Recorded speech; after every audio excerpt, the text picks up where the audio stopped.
అమరావతి రాజధాని. అమరావతి రాజధాని కరెక్టే కాదు. అమరావతి రాజధాని కరెక్టే కాదు అని గత కొంతకాలంగా విపరీతంగా ప్రచారం అయింది. అయినా కానీ వినకుండా కూటమి ప్రభుత్వం అమరావతి రాజధాని చేయాలని తీవ్ర స్థాయిలో ప్రయత్నించింది. మన ఏదైతే కూటమి ప్రభుత్వం వచ్చినప్పుడు కానీ అమరావతికి కేంద్రం నుంచి బడ్జెట్ కానీ తీసుకొచ్చారు, అమరావతిని అభివృద్ధి చేయాలని అని. అయితే మేము కానీ చూద్దామని అమరావతి పోయిన నెల, అంతకుముందు నెల అమరావతి చూడడానికి మంగళగిరి దగ్గరలో ఉన్న గృహలు, ఏదైతే మంగళగిరి గృహలు, తర్వాత అలానే అమరావతి ఏదైతే బుద్ధ విగ్రహం ఉంది కదా, బుద్ధ విగ్రహం దగ్గరికి, అదే సమాధిగా ఉంది కదా, ఆ సమాధి దగ్గరికి కానీ వెళ్ళా.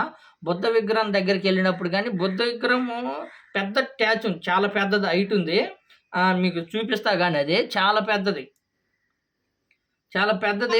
అక్కడనే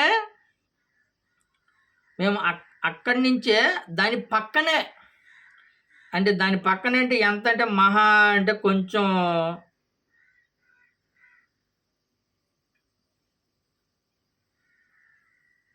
ఇగో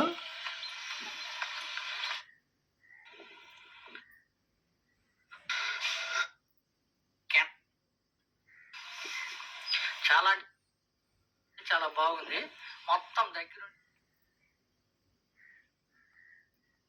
ఇగో మేము బుద్ధ విగ్రహం దగ్గరికి వెళ్ళాము. చాలా హైటు, చాలా హైట్ ఉంటుంది.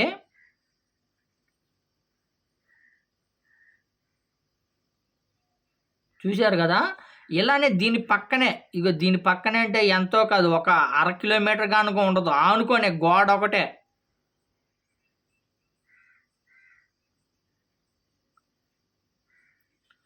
గోడ ఆనుకొనే ఉంటుంది. ఇప్పుడు బుద్ధుడి విగ్రహం చూశారు కదా ఎంత హైట్లో ఉందో చూడండి ఒకసారి. ఈ నుంచి అది మనం కృష్ణానది కాడికి వెళ్తున్నాం చూడండి. పక్కనే, ఎంత పక్కన అంటే కనిపిస్తుంది చూసారా మీరు, అదే కృష్ణానది.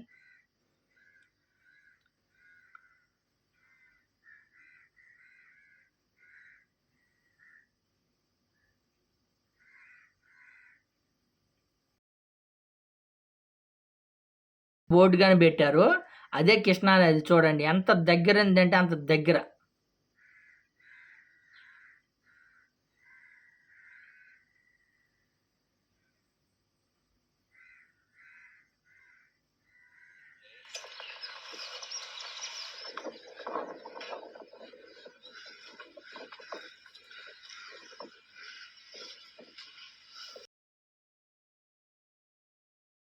చూడండి ఇప్పుడే వాన పడ్డాయి కదా, కొంచెం నీళ్ళు వచ్చాయి. కరెక్ట్గా బుద్ధుని చూడండి ఎంత దగ్గరలో ఉందంటే చూడండి బుద్ధుని విగ్రహానికి.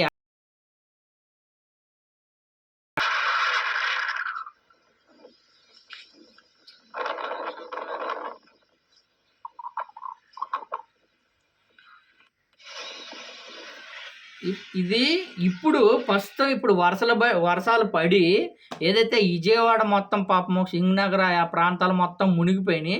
ఇప్పుడు అమరావతి ఉంది కదా, బుద్ధుడి విగ్రహం చూపించారు కదా, మునిగిపోయిందండి. ఇప్పుడు ఏదైతే పక్కన మ్యూజియం కానివ్వండి, బుద్ధుడి విగ్రహం కానీ మొత్తము మునిగిపోయే స్థితికి వచ్చింది, మునిగిపోయింది. ఏది కొంచెం వర్షాలకే, కొంచెం నీళ్ళకే. చూడండి ఎంత దారుణం పరిస్థితి. రాజధాని అమరావతిగా పెట్టుకోవాలా, రాజధానిగా పెట్టుకోవాలని ఎంతో ఇంత వర్షానికే అమరావతి రాజధాని మునిగిపోయిందంటే ఎంత దారుణం ఒకసారి ఆలోచించండి. అమరావతి ఏదైతే బుద్ధుడి విగ్రహం ఉంది కదా, అక్కడికి వెళ్ళడానికి కనీసం 50 కిలోమీటర్లు ఉంటుంది, 40 నుంచి 50 కిలోమీటర్లు ఉంటుంది. మొత్తం రోడ్డు అయితే అసలు బాగోదు, అసలు చండాలం అంటే చండాలం రోడ్డు. మేము వెళ్ళాం కాబట్టి చూస్తున్నాం, చాలా అంటే చాలా చండాలమైన రోడ్డు. అసలు ఏమి అభివృద్ధి లేదు, శూన్యం అంటే శూన్యం. మేము ఏదైతే మంచెన సత్యనారాయణ వాళ్ళ ఇంటి మీద నుంచి, ఆశ్రమం దగ్గర నుంచి ఏదైతే సచివాలయంగా మీద నుంచి వెళ్ళామో ఏదైతే కొంచెం ఒక వెంకటేశ్వర స్వామి గుడి అనేది ఉంది. ఆ గుడి దాకా రోడ్డు ఉంది తప్ప తార్ రోడ్డు.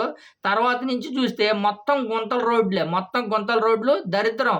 మేమేమనుకున్నాం తెలుసా? ఇదేంటి రాజధాని, దీన్ని రాజధాని అంటారా? ఇంత దారుణంగా ఉందని. ముందు. ఇప్పుడు వర్షాలు పడి మొత్తం మునిగిపోయే పరిస్థితికొచ్చిందంటే, ఇది చూడండి. ఇట్టాడి ప్రాంతాల్లో రాజధాని కడతారంటే, ఎంత గతంలో గాని చాలామంది నిపుణులు గాని చూసి ఇక్కడ రాజధాని కరెక్ట్ కాదని చెప్పారు. అయినా గాని ఇక్కడే రాజధాని నిర్మిస్తాం, ఇక్కడే కడతామని ఏందంటే, దీనికి ఏదైతే నిపుణులు గాని జెప్పారో, ఇప్పుడు ప్రకృతి గాని జెప్పింది. ఏమని? ఇది రాజధానికి కరెక్ట్ కానే కాదు. ఈ ఏరియాలో రాజధాని కడితే ఇలాంటి విపత్తులే వస్తాయని స్పష్టంగా ఎక్కడ రాజధాని పెట్టుకున్నా గాని వాళ్ళ ఇష్టం. కానీ చెప్తున్నా గదా! మేము కళ్ళారా చూసినా గదా! రాజధాని అనేది అమరావతి కాడి ఎళ్తే మొత్తం ఎక్కువ కట్టాలనుకుంటున్నారంటే కేవలం అదే అంటారు చూసాం. గతంలో విమర్శించారు గదా! ఒకే వర్గానికి